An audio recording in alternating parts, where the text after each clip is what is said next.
Muy buenos días, muchas gracias a todas las personas que se unen esta mañana con nosotros.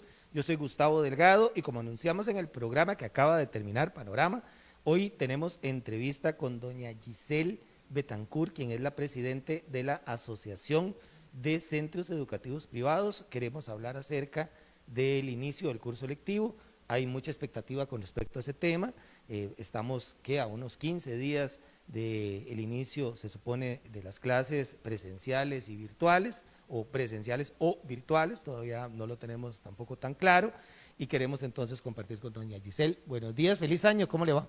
Gracias, Gustavo. Feliz año. Muy bien, gracias a Dios. Ya aquí alistándonos para arrancar motores nuevamente. Claro que sí, bueno, ahí yo mencionaba que hay mucha expectativa, ¿verdad, doña Giselle? Yo hago monitoreo de medios, todas las mañanas me levanto muy temprano y empiezo a revisar y a revisar noticias, y hay muchas relacionadas con el tema del inicio de clases, y que los sindicatos dicen una cosa, que el MEP dice otra, que incluso los centros educativos tienen posiciones respecto a algunos temas del inicio del curso y cómo va a desarrollarse. Así que yo creo que esto tiene muchísimo interés para todos los costarricenses. Sí, definitivamente esto tiene mucha tela por donde cortar, ¿verdad? Nosotros yo lo que te puedo referir es con respecto a los centros educativos privados. Gracias al trabajo que se hizo el año pasado, logramos consolidar nuestra autonomía para que se nos autorizara la apertura. Realmente, como pudiste ver a finales del año pasado, todas las industrias estaban abiertas y la única que permanecía cerrada era la educación, por estar ligados al Ministerio de Educación Pública. Sin embargo, tenemos esa autonomía y lo logramos.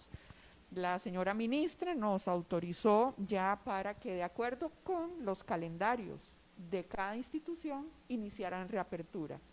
De hecho, ya tenemos instituciones que ya están trabajando. Ya hay instituciones que están dando clases, ¿qué será? En una modalidad mixta. Totalmente. Nosotros, todas las instituciones, porque también esa es la indicación, recuerda que seguimos en el estado de emergencia de salud, todavía el ministro no ha hecho el levantamiento y tenemos que mantener un 50% de nuestro aforo. Entonces, como todo el país, todo el país. Entonces, sí, de hecho ya tenemos instituciones que están trabajando. Ok, para esto, doña Giselle, ¿cada centro educativo tuvo que preparar un protocolo o el ministerio preparó un protocolo general para todas las instituciones? ¿Cómo funcionó eso? Sí, de hecho, el Ministerio de Salud, en conjunto con el Ministerio de Educación, prepararon un protocolo. Ese es el protocolo sombrilla, Ajá. el que nos cubre a todos. Ajá. ¿Eso cubre a todos? ¿Se refiere también a los centros públicos? A todos. Centros educativos públicos. A todo el país, Ok, a todo perfecto. el país. Ahí lo interesante es que cada institución tiene circunstancias diferentes. Por supuesto. Muy diferentes. Y ahí es donde cada institución, basándose en ese protocolo, debe tener sus lineamientos específicos para cada circunstancia que maneje dentro de esa institución. No todos tenemos las mismas entradas, por ejemplo, no todos tienen cómo salir igual. Tenemos escuelas que manejan muchos estudiantes en buses, otros no, casi todos van con los padres de familia, entonces todo es una logística de trabajo. Claro. Importante también tener en cuenta que tienes estudiantes que ellos no son de riesgo, pero probablemente conviven con un abuelito hipertenso, una mamá diabética, entonces todas esas circunstancias hay que irlas valorando para lograr ese reingreso. Claro, bueno, se ha hablado mucho de que precisamente la población infantil, sobre todo, no es sujeta de tanta atención por parte de las autoridades de salud porque se contagian menos de la COVID, y también si se contagia en términos generales, ¿verdad? Habrá casos diferentes, la reacción es menor, ¿verdad? Pero hay que proteger al personal administrativo y al personal docente también. Por supuesto, ellos no se contagian tantos, pero pueden ser portadores activos de la enfermedad. Entonces sí, efectivamente, por eso los protocolos hay que manejarlos. Sin embargo, Gustavo, si vos te pones a reflexionar, ve que desde fin de año, bueno, desde hace mucho antes de fin de año, las escuelas de fútbol están abiertas, los centros comerciales están abiertos, los gimnasios están abiertos, los niños van y vienen a todos lados. Entonces, ¿qué mejor lugar donde más se les va a cuidar que en una escuela? Donde vamos a estar todos encima de ellos, donde se va a estar cuidando específicamente donde se sienten, que usen, que tengan, que lleven, que las mascarillas, que el alcohol.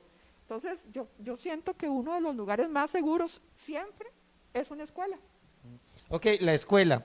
Ahora, para el proceso de aprendizaje, doña Giselle, ¿qué han logrado ustedes determinar? Me refiero, bueno, pasamos de una manera muy de golpe a clases virtuales, ¿verdad? A clases a través de Zoom, o a través de Teams o alguna otra plataforma.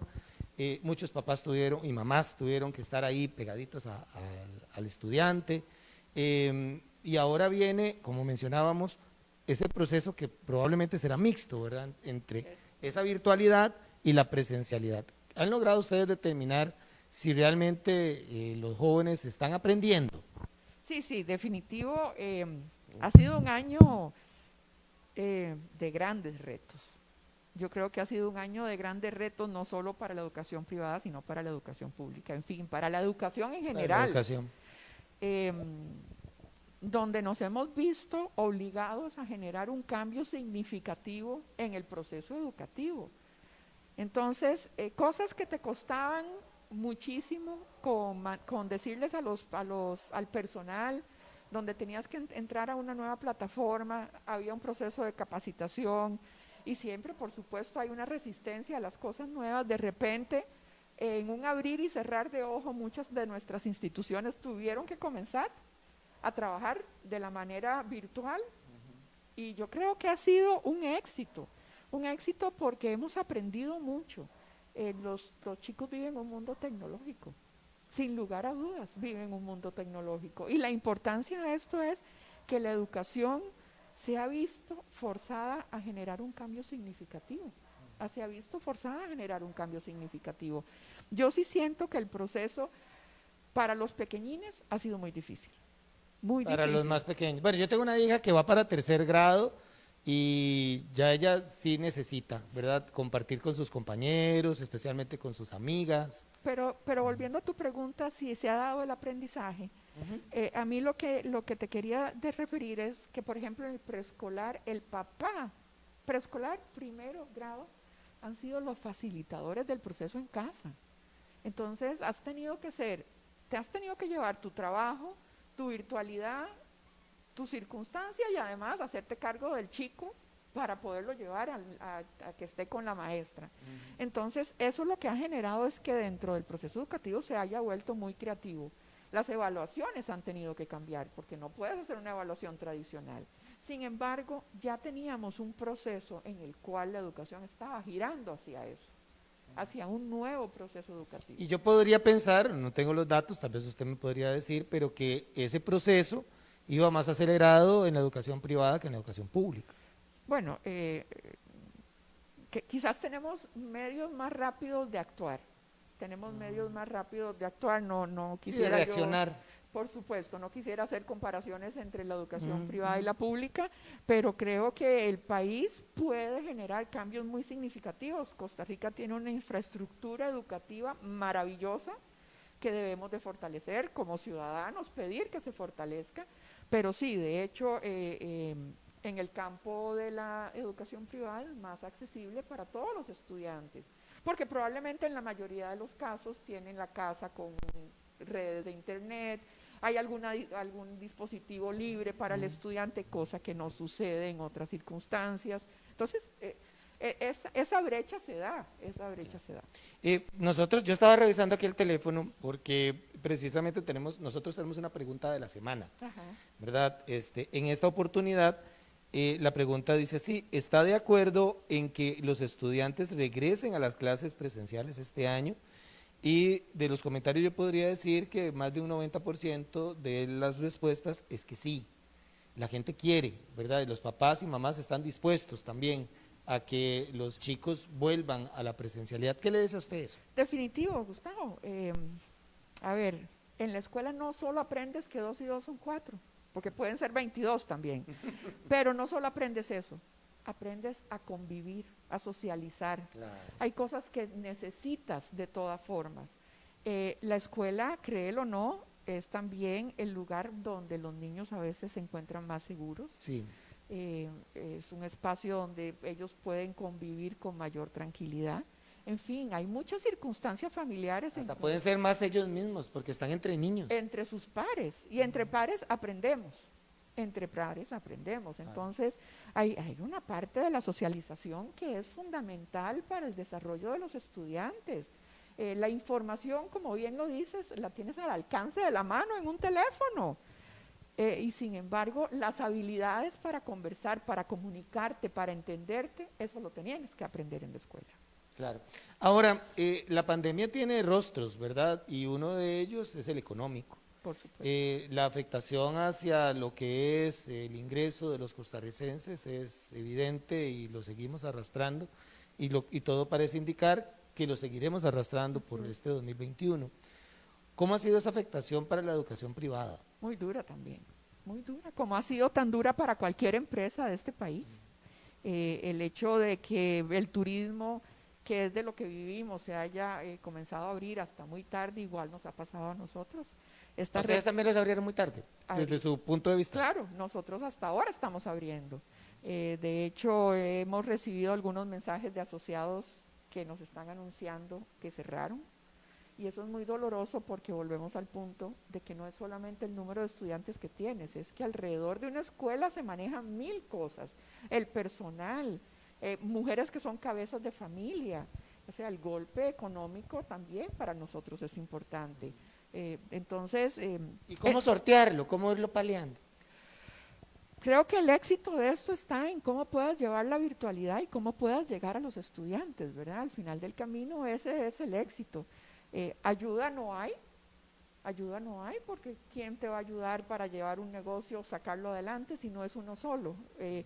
Entonces, los educadores se han visto en una situación muy comprometida, porque la gente piensa que es estar en casa y sentado y venir y hablamos una hora con un estudiante y se acabó. Este periodo ha sido mucho más complicado para dar las lecciones. Y ahora me queda la duda de que si el modelo de negocio sigue funcionando en el marco que vamos a experimentar, de acuerdo con lo que se ha dicho, que es mixto, ¿verdad? Correcto. Y creo que además la educación es una economía, ¿verdad? Está ligada con la soda, está ligada con la buceta, está ligada con los uniformes, ¿verdad? Con los libros de texto, y ahí podemos seguir. Y ahora con esto que mencionaba la virtualidad, yo me voy a poner de ejemplo, ¿verdad? Yo digo, bueno, si Sofía tiene que ir 2 días a clases a la semana, ¿para qué le vamos a comprar uniforme? ¿Verdad? Por ejemplo, ¿verdad? Es algo que yo me cuestiono, no es que yo diga, no le vamos a comprar uniforme, sino vamos a esperar a ver qué nos dicen. Claro. Pero, ¿verdad? ¿Cómo lo ve usted? O sea, el modelo, insisto, de negocio funciona mixto. Sí funciona mixto perfectamente. Y recuerda que también en esto del uniforme hay muchas cosas, ¿verdad? Por ejemplo, el uniforme de estructura, aquellos que lo usan, ¿verdad? Los que desean seguir con su uniforme, es como cuando tienes una conferencia muy importante y no vas en camiseta, y te procuras ponerte una camisa y una corbata. Bueno, eso es parte también del día a día, ¿verdad? Pero en la parte de si funciona mixto, yo creo que ya esto no es una duda, ya esto es una realidad. O lo funciona o lo funciona. O si no, pague y vámonos. Así es. Esto ya no es optativo, ya esto no es, veamos a ver qué pasa. No. Esto tiene que funcionar y tenemos que trabajar con lo que tenemos. Y hemos tenido en este momento una gran oportunidad. Nuestros estudiantes, esta generación es tecnológica. Entonces no hubo un gran problema para que ellos entraran dentro de la tecnología. Pues si hubiera sido hace 30 años atrás, hubiera sido muy complicado, porque entonces hubiéramos tenido que buscar el papel y pase, y cómo se lo hacemos llegar, y cómo vamos, y cómo venimos. Pero ahora tenemos el acceso con las redes sociales, con el internet. Entonces, la gran ventaja es que ellos son nuestros maestros casi en la parte de tecnología, ¿verdad? Entonces es muy interesante. Bueno, realmente es un aprendizaje de todos, ¿verdad? De todos. Y el papel ahora de los papás y las mamás es todavía más de peso, porque hay que decirlo así, ¿verdad? Mucho papá llegaba, ponía el chiquito en el portón y se olvidaba hasta que llegaba a la casa y ya la tarea la había hecho, o los trabajos, ¿verdad? Los tenía ahí. Ahora se tienen que sentar con el chiquito y empezar a revisar y hacerlo todo esto. ¿Ustedes han notado realmente que se haya logrado crear ese trabajo conjunto?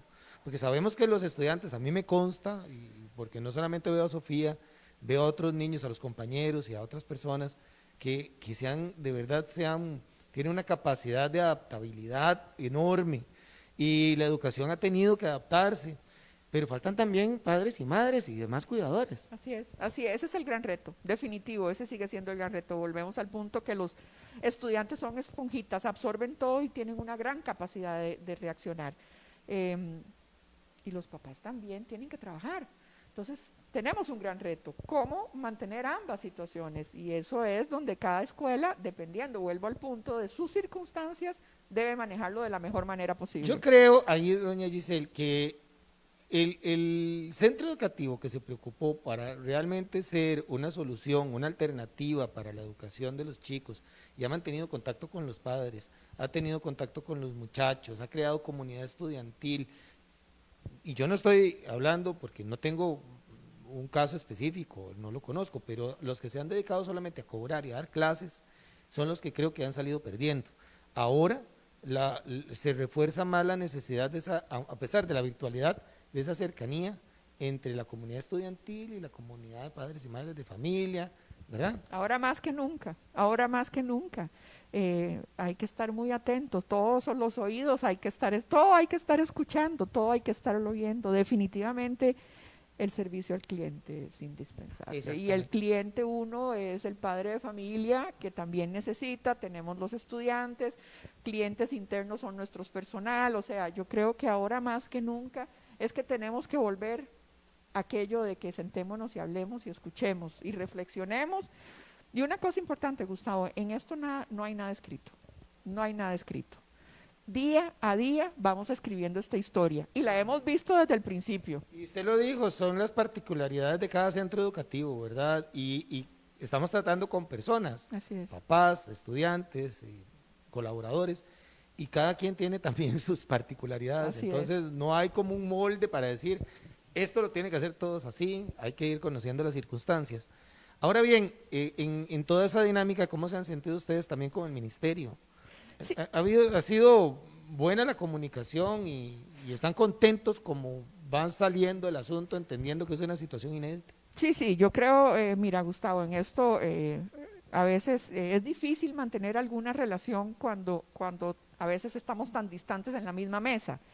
Pero ¿Por qué tan distantes en la misma mesa? ya te respondo. Pero sí es importante decirlo que hemos tenido una gran apertura, hemos mantenido buenas relaciones, el Ministerio de Salud se ha portado de lo más bien, hemos tenido mesas de trabajo, entonces hemos logrado acercarnos.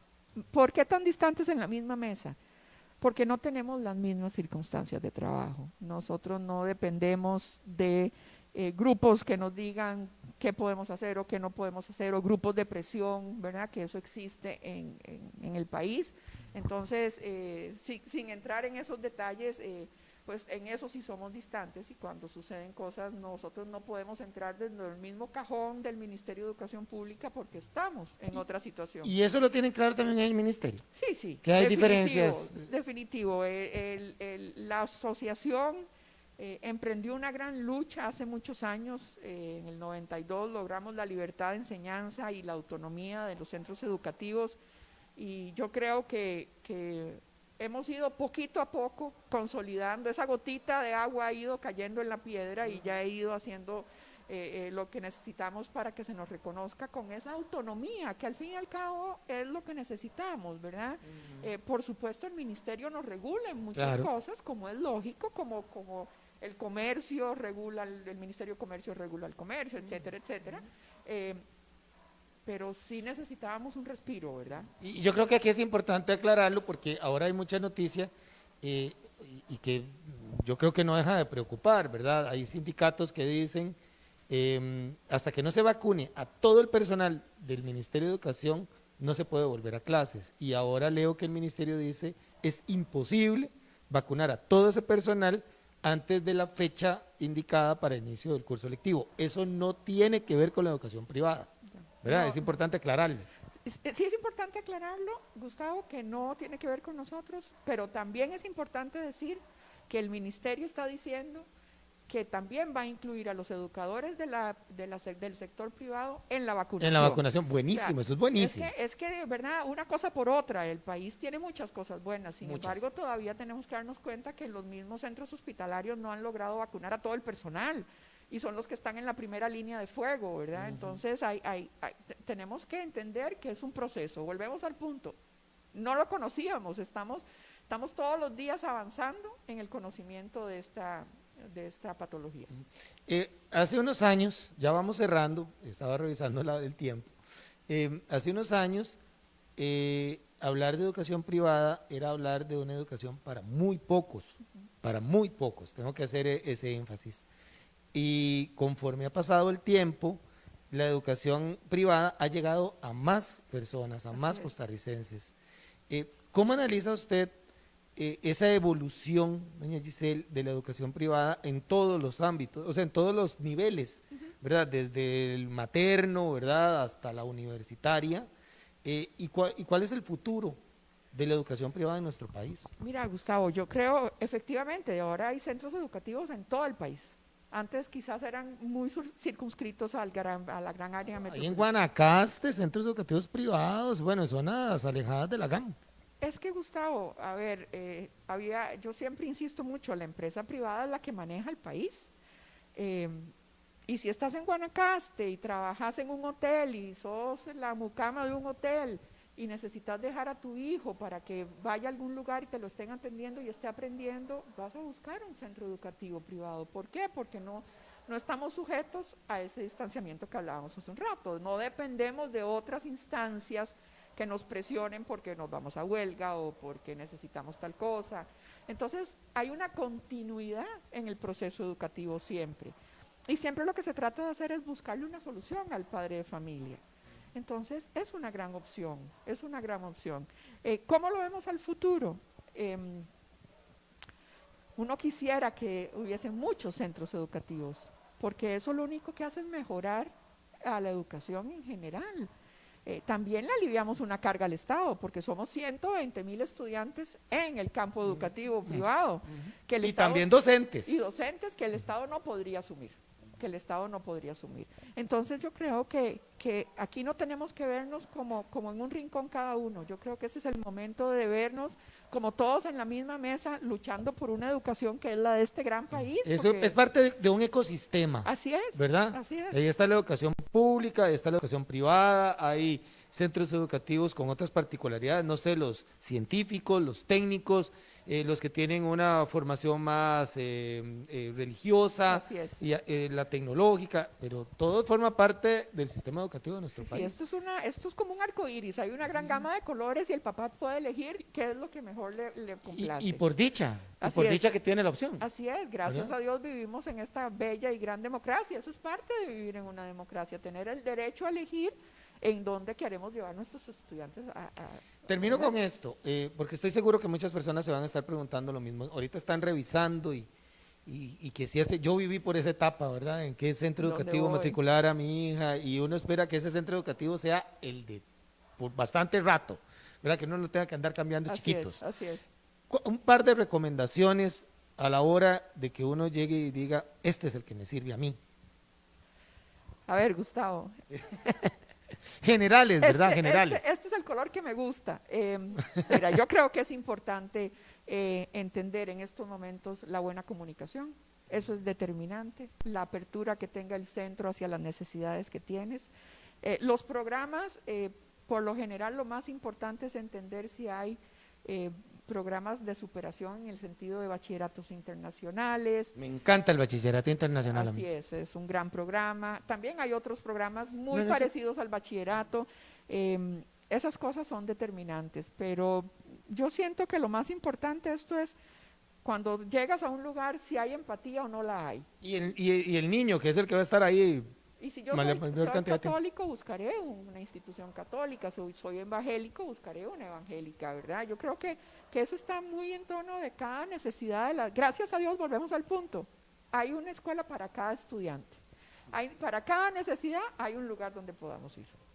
Yo le agradezco mucho, doña Giselle, le deseo muchos éxitos, tanto a nivel de su responsabilidad en la Asociación de Centros Educativos Muchas Privados gracias. como para todo lo demás en este 2021. Muy amable. Gracias, Gustavo, un gusto haber estado contigo hoy. Y muchas gracias a las personas que nos acompañaron. Recordamos que mañana tendremos Panorama a partir de las 7 de la mañana, que estamos en Facebook, como, bueno, esta es la transmisión por Facebook, estamos en Twitter también como Panorama-Canara. Y bueno, invitarles a que nos sigan porque vamos a estar anunciando nuevas entrevistas para los próximos días. Que estén muy bien, feliz día.